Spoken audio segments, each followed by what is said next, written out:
Hello বন্ধুরা, কেমন আছো তোমরা? আজকে 4 অক্টোবর 2025। আমরা সবাই মিলে চলে এলাম হরিদ্বার ঘুরতে। তো আমরা এখন গঙ্গায় স্নান করব। হরিদ্বারের কিছুটা দৃশ্য তোমরা দেখতে পাচ্ছ। খুব সুন্দর জায়গা। এই হরিদ্বারে হরকি পরি ঘাট। দুর্গাপুজোর দশমীর পরের দিন থেকে গঙ্গা নদীটাকে শুকিয়ে দেওয়া হয় সুইচ গেট বন্ধ করে। এটা গঙ্গা নদীর সাফ সাফাই করার জন্য এটা প্রত্যেক বছরই করা হয়। একদম গঙ্গা নদী শুকিয়ে যায়, শুকিয়ে দেওয়া হয়।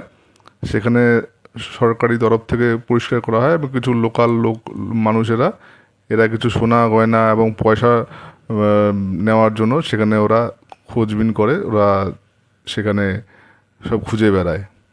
তো এ আপনারা দেখতে পাচ্ছেন এটা এখানে হরকিপুরির প্ল্যাটফর্ম, এবং আমার ডান দিকেই একটা গঙ্গা নদীর থেকে ক্যানেল বার করে একটা ধারা বের করা হয়। সেখানে সবাই শ্রদ্ধালুরা স্নান করে, পূজা অর্চনা করে। সকাল সন্ধ্যা দুবেলায় আরতি হয় এখানে। খুব সুন্দর জায়গা। এখানে বেশিরভাগ লোকেরা এখানে এসে স্নানটা সারে।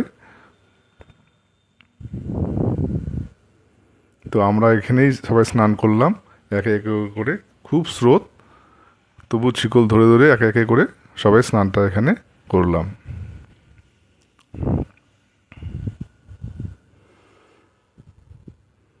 এখানে স্নান করার জন্য খুব সাবধানে স্নান করতে হয়, যে কোনো সময় দুর্ঘটনা ঘটতে পারে।